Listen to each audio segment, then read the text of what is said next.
Turn on your faucet right now. Go ahead, I'll wait. Water flows out clean and clear like it always has. You take it for granted. Everyone does. But what if I told you that within the next decade, that simple act could become a luxury most people won't have? What if the water crisis isn't some distant future problem, but something already unfolding right now, hidden in plain sight, while governments, media, and corporations stay conveniently silent? If you're serious about survival and preparedness, if you understand that the worst disasters are the ones nobody sees coming, then you need to hear this. Subscribe now, because what I'm about to reveal could be the difference between life and death when the taps run dry. The truth is brutal and simple. We're running out of clean water. Not in some apocalyptic movie scenario, but in reality, backed by hard data that experts don't want to publicize because it would cause mass panic. The United Nations estimates that by 2030, just 5 years from now, global water demand will exceed supply by 40%. 40%. That's not a shortage, that's a collapse. And it's not just happening in remote deserts or developing nations. It's happening in the United States, in Europe, in places you thought were safe. Las Vegas has 13 years of water left in Lake Mead at current consumption rates. Cape Town, South Africa, nearly reached day zero in 2018, when all taps would have been shut off completely. They came within 90 days of total municipal water failure. 90 days. That crisis was averted through extreme rationing, but the underlying problem wasn't solved, it was postponed. And it's coming back. You need to understand the scale of what we're facing. Water isn't like other resources. You can live without oil, without electricity, even without food for weeks. But without water, you're dead in 3 days. 3 days. Your body is 60% water. Every system, every organ, every cell depends on it. Dehydration isn't just thirst. It's kidney failure, organ shutdown, brain damage, and death. And when water becomes scarce, civilization doesn't just suffer, it collapses entirely. History proves this. The Maya civilization, one of the most advanced societies of its time, collapsed primarily due to prolonged drought and water mismanagement. The Akkadian Empire, the first empire in history, fell because of a drought that lasted 300 years. These weren't primitive tribes. These were sophisticated societies with infrastructure, agriculture, and military power. Water destroyed them all. Now let's talk about why this is happening and why nobody's being honest about it. First, groundwater depletion. Aquifers are underground reservoirs that took thousands of years to fill, and we're draining them at catastrophic rates. The Ogallala Aquifer, which supplies water to 8 states in the American Great Plains, is being depleted 70 times faster than it can naturally recharge. Farmers are pumping it dry to irrigate crops, and once it's gone, it's gone. That aquifer supplies 30% of all irrigation water in the United States. When it fails, food production collapses. California's Central Valley, which produces a quarter of the nation's food, is sinking because farmers are pumping so much groundwater that the land is literally collapsing. Some areas have sunk 28 feet. That's not erosion, that's irreversible geological damage. And it's not stopping. Then there's climate change. And before you tune out thinking this is political rhetoric, understand that I'm talking about observable, measurable reality. Glaciers and snowpacks, which provide fresh water to billions of people, are disappearing. The Himalayas, which feed rivers that supply water to 2 billion people across Asia, are melting at accelerating rates. Studies show that by 2050, glacier-fed rivers in Asia will see up to 30% reduction in summer flows. That means less water for drinking, less water for crops, and mass migration of displaced populations desperate for resources. The Colorado River, which supplies water to 40 million people, is running at historic lows. Lake Powell and Lake Mead, the 2 largest reservoirs in the United States, are at less than 30% capacity. The federal government has already implemented water cuts to Arizona, Nevada, and Mexico. Those cuts will only get deeper. Pollution is the third silent killer. We're not just running out of water, we're poisoning what's left. Industrial waste, agricultural runoff loaded with pesticides and fertilizers, pharmaceutical residues, and microplastics are contaminating rivers, lakes, and groundwater. The Flint water crisis in Michigan, where an entire city was poisoned by lead-contaminated water for years, wasn't an isolated incident. It was a warning. Thousands of communities across America have unsafe drinking water right now, and most people don't even know it. The Environmental Protection Agency estimates that over 2,000 water systems in the United States are violating safety standards. That's millions of people drinking contaminated water daily, and that's just what's being reported. The real number is likely much higher because testing is inconsistent and enforcement is weak. Forever chemicals, PFAS, are now in the drinking water of nearly all Americans. These chemicals don't break down. They accumulate in your body, causing cancer, liver damage, thyroid disease, and immune system disorders. They're in your blood right now. Studies have found them in 97% of Americans tested. They come from firefighting foam, non-stick cookware, water-resistant fabrics, and industrial processes. And there's no cheap, effective way to remove them from water supplies. Municipalities are just now starting to acknowledge the problem, but solutions are decades and billions of dollars away. You're drinking poison, and the people responsible aren't being held accountable. Now let's discuss infrastructure failure, because this is where preparedness becomes critical. The American water infrastructure is ancient and crumbling. Water mains are breaking at a rate of 1 every 2 minutes across the United States. That's 720 breaks per day, every day. Most of the pipes delivering water to your home were installed 50 to 100 years ago, and they're disintegrating. The American Society of Civil Engineers gave America's drinking water infrastructure a grade of C- and estimated that it would cost over $1 trillion to repair and replace failing systems. That money doesn't exist, and those repairs aren't happening fast enough. What does this mean for you? It means your water supply is fragile. One major earthquake, one cyber attack on water treatment facilities, one cascading infrastructure failure, and entire cities could lose access to clean water for weeks or months. Cyber attacks on water systems are increasing. In 2021, hackers attempted to poison the water supply of Oldsmar, Florida by remotely accessing the treatment plant's computers and increasing sodium hydroxide levels to dangerous concentrations. An alert operator caught it, but if they hadn't, thousands could have been poisoned. That attack wasn't sophisticated. It used basic remote access tools. Imagine what a coordinated attack by hostile nations or terrorist groups could accomplish. Water treatment plants, pumping stations, and distribution systems are connected to the internet with minimal security. They're sitting targets. The Department of Homeland Security has warned repeatedly that water infrastructure is vulnerable. But municipalities lack the funding and expertise to secure these systems properly. So what happens when the water runs out or becomes unusable? We've seen it already. When Hurricane Katrina hit New Orleans, water systems failed completely. People were drinking contaminated floodwater and dying from cholera-like diseases. When Texas froze in 2021, water treatment plants failed, pipes burst, and millions were left without water for days in freezing temperatures. People melted snow, drank from swimming pools, and waited in lines for hours to get bottled water. That was just a few days. Imagine weeks. Imagine months. Imagine permanent scarcity. Society breaks down fast without water. Hospitals can't function. Food production stops. Sanitation systems fail, leading to disease outbreaks. Violence erupts as people fight over remaining supplies. This isn't speculation. It's documented reality from every water crisis in modern history. Here's what you need to do right now to prepare. And this isn't about hoarding bottled water and hoping for the best. That's amateur thinking. Bottled water is temporary. It expires, takes up space, and runs out. You need sustainable solutions. First, water storage.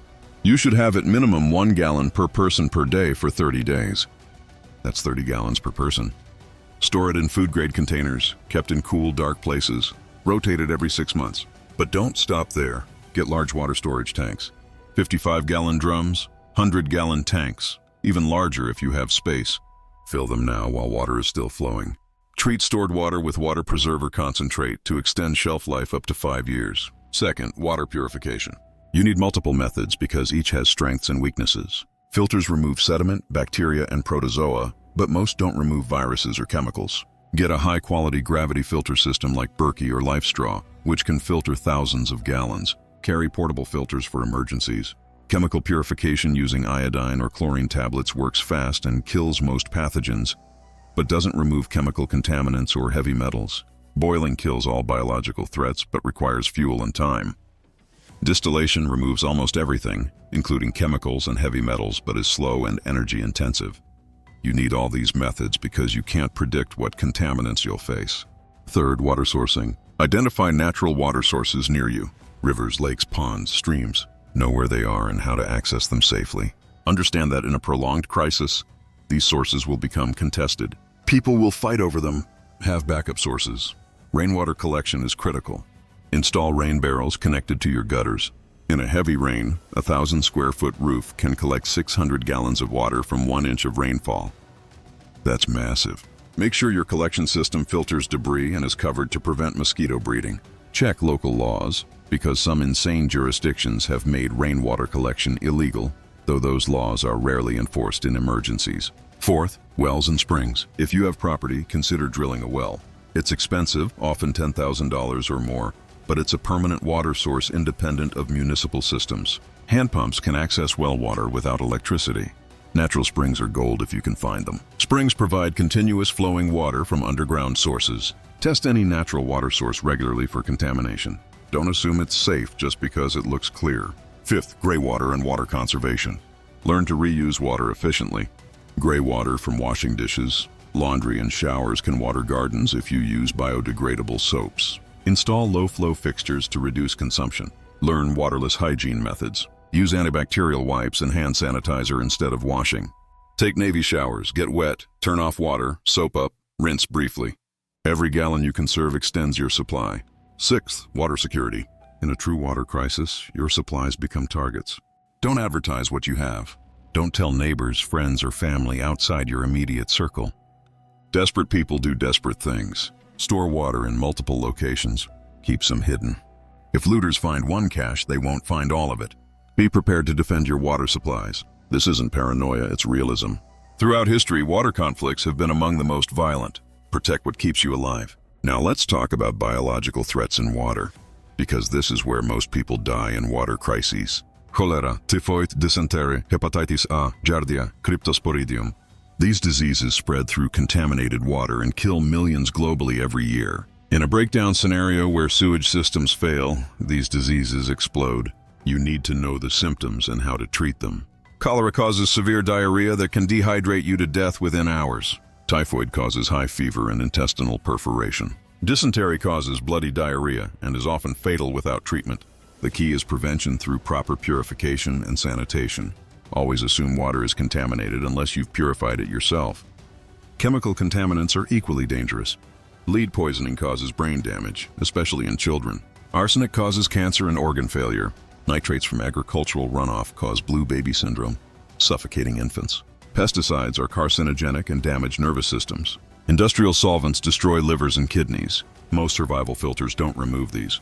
You need activated carbon filters for chemicals and reverse osmosis or distillation for comprehensive removal.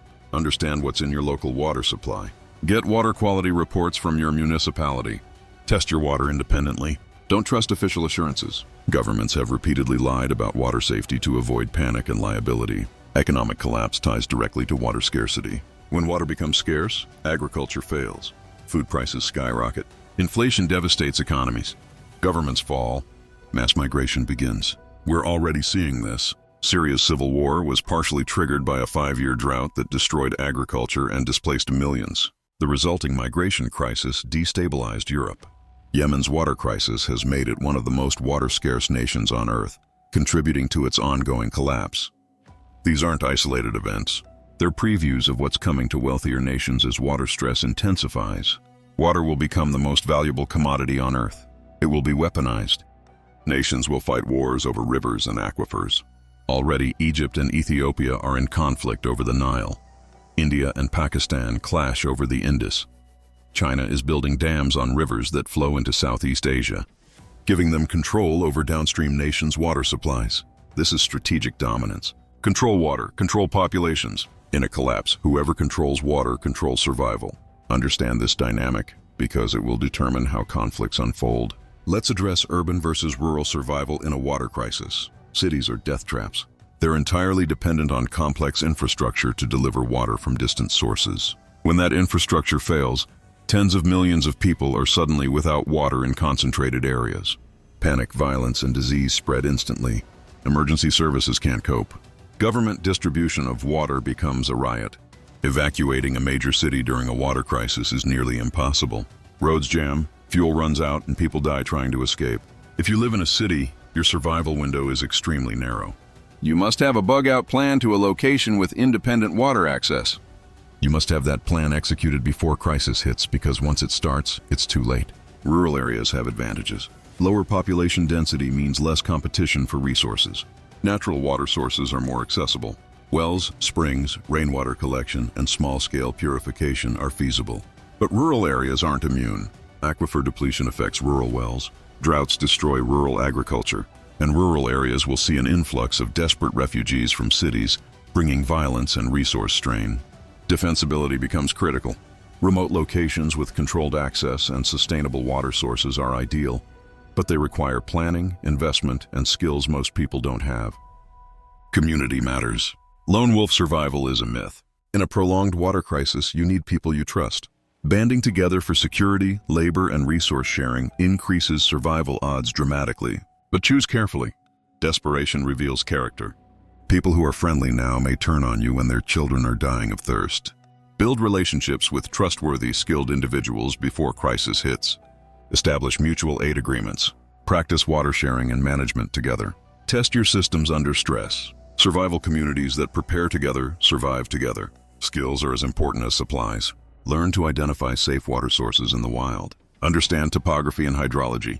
Water flows downhill and collects in valleys. Learn to read landscapes for hidden springs and seeps. Learn to build simple filtration systems from sand, gravel, and charcoal. Learn to construct solar stills that use sunlight to distill water from contaminated sources or even vegetation. These are ancient techniques that work. Learn basic plumbing and well maintenance. If your well pump breaks, can you fix it? Learn to test water for common contaminants using field test kits. Knowledge doesn't take up space, can't be stolen, and multiplies in value during crisis. Medical preparedness for water-related illnesses is critical. Stock oral rehydration salts. Diarrheal diseases kill through dehydration. ORS can save lives when medical care isn't available. Stock antibiotics for bacterial infections. Cipro treats cholera and typhoid. Metronidazole treats giardia and amoebic dysentery. Learn to recognize symptoms early and treat aggressively. Stock anti-diarrheal medications, but use them carefully as they can worsen some infections. Have IV fluids and training to administer them if possible. Severe dehydration requires intravenous rehydration to survive. Food production without reliable water is nearly impossible. Agriculture consumes 70% of global freshwater. When water becomes scarce, food production collapses and famine follows. You need to plan food production around minimal water use. Drip irrigation, mulching, and greywater use extend limited supplies. Focus on crops that require less water. Beans, squash, and certain grains are more drought-tolerant than others. Hydroponics and aquaponics use 90% less water than traditional farming and can produce high yields in small spaces. These systems require initial investment but become invaluable when traditional agriculture fails. Now understand the psychological toll. Water scarcity doesn't just threaten your body, it destroys your mind. The constant stress of rationing, the fear of running out, the guilt of denying your children water they beg for. It breaks people. Prepare mentally. Accept that crisis will be brutal. Decide now what you're willing to do to survive. Establish rules and stick to them. Panic kills. Discipline saves. Train your family in water discipline now while stakes are low. Practice rationing. Make it routine. When crisis hits, they'll adapt faster because they've already lived it in training. Government isn't coming to save you. This is harsh, but essential to understand. When infrastructure fails at scale, governments don't have the resources or logistics to provide water to millions. FEMA's disaster response plans assume local infrastructure will be restored quickly. In a systemic, prolonged water crisis, restoration isn't quick. It may not happen at all. Supply chains for bottled water break down within days. Distribution points become violent. Military and police prioritize their own families and collapse. Every major disaster proves this. Government help, if it comes, is minimal and delayed. You are responsible for your own survival. International implications are staggering. Water scarcity will trigger the largest migration crisis in human history. The UN projects that by 2050, up to 700 million people could be displaced by water scarcity. 700 million. That's more than twice the current global refugee population. Where do they go? They move to areas with water, overwhelming those regions. Borders close, conflicts erupt, and humanitarian disasters unfold on unprecedented scales. Wealthy nations will face impossible choices: accept millions of water refugees and strain their own resources to collapse, or militarize borders and watch people die. Neither option is sustainable. Neither option avoids catastrophe. Financial preparation matters. Water scarcity will reshape global markets. Invest in water infrastructure companies, desalination technology, and agricultural water conservation. These sectors will explode in value as crisis intensifies. Own physical assets that provide water access, land with wells, water rights, storage infrastructure. Own skills that hold value in water-scarce economies. Well drilling, purification system installation, agricultural water management. Currency collapses in severe crises, but skills and tangible assets retain value. Let's talk about desalination, because people often ask if technology will save us. Desalination removes salt from seawater to create fresh water. It sounds perfect. The oceans are vast and will never run out of seawater. But desalination is expensive, energy-intensive, and environmentally destructive. It costs 5 to 10 times more than conventional water treatment. It requires massive amounts of electricity, and it produces toxic brine waste that devastates marine ecosystems when discharged back into the ocean. Current desalination meets less than 1% of global water demand. Scaling it up to meet 40% shortfalls by 2030 is financially and energetically impossible with current technology. Desalination will serve coastal wealthy areas, not landlocked or poor populations. It's not a global solution. Water theft will become common. During droughts in California, thieves are already stealing water from fire hydrants, agricultural canals, and even homes. Organized crime is moving into water theft because it's profitable and penalties are minimal. In a true crisis, water theft becomes survival, and enforcement becomes impossible. Secure your water supplies against theft. Lock barrels, bury tanks, install alarms. Expect attempts. Psychological operations and disinformation will intensify around water. Governments and corporations will downplay scarcity to avoid panic. They'll manipulate statistics, delay warnings, and suppress whistleblowers. Media will run distracting stories while aquifers drain and reservoirs evaporate. You must be vigilant. Monitor independent sources. Track water levels yourself. Don't believe official assurances. By the time they admit crisis, it's already too late to prepare effectively. Final critical point. Time is running out. This isn't a distant future problem. The crisis is here, it's accelerating, and the window to prepare is closing. Every month you delay, supplies become more expensive, harder to find, and storage becomes more urgent. Water infrastructure continues deteriorating. Climate patterns continue shifting. Aquifers continue draining. The smart ones are acting now. The rest will be caught unprepared, dependent, and desperate. Which one are you? You now understand what most people refuse to see. The water crisis is real, it's imminent, and it will reshape civilization. Prepare yourself, protect your family, and build resilience while you still can. Take action today, because tomorrow the crisis deepens and your options narrow. And if you want to go deeper, you'll find in the pinned comment some guides and documents that can take your preparedness to the next level. Check them out when you're ready. Share this with someone who needs to wake up before it's too late. And subscribe because this channel will keep you informed when others stay silent.